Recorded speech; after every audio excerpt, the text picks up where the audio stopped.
हमारे शास्त्रों में लिखा है, हमारे धर्म ग्रंथों में लिखा है कि समर्पण के भाव में रहो, सरेंडर भाव में रहो, स्वीकारता के भाव में रहो, सब कुछ प्रभु के चरणों में अर्पित करो।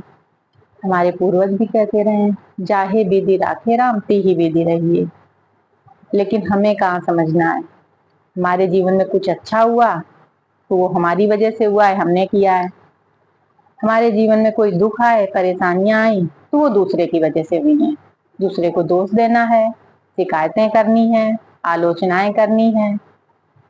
ना तो हमें कोई धर्म ग्रंथ पढ़ने हैं, ना शास्त्र पढ़ने हैं।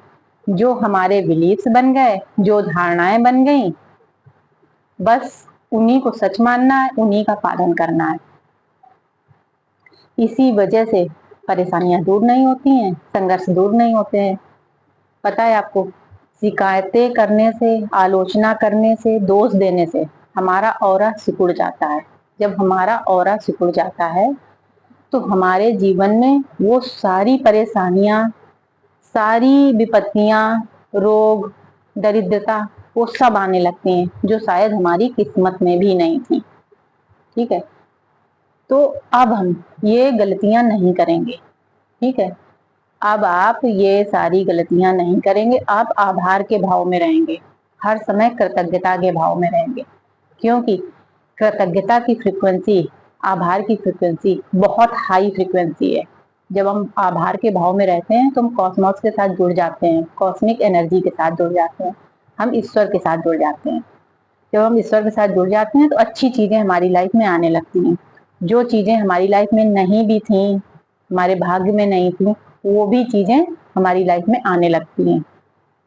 तो इस बात को आप समझिए।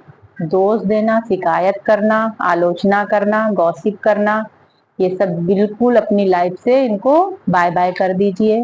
टाटा बाय बाय करके इनको छोड़ दीजिए और सिर्फ आभार को, कृतज्ञता को अपने जीवन में शामिल करिए। सत्कर्मों को अपने जीवन में शामिल करिए, पुरुषार्थ को अपने जीवन में शामिल करिए, पुण्य जमा करिए, तो सोई किस्मत भी जाग जाएगी। जो चीजें आपकी लाइफ में नहीं है वो चीजें भी आने लगेंगी। क्योंकि देखिए, वो हर समय कोरा कागज और पेंसिल लेकर बैठा हुआ है। वो हर समय हम पर नजर रखे है। ठीक है, हम जैसा कर्म करते हैं, जैसे भाव रखते हैं, वो चीजें नोट कर लेता है और बस हमारे भाग्य में लिखकर हमारे जीवन में उतारना शुरू कर देता है। इन चीजों को आप जितनी जल्दी समझेंगे उतनी जल्दी आगे बढ़ेंगे। तो चलिए, आज के लिए बस इतना ही।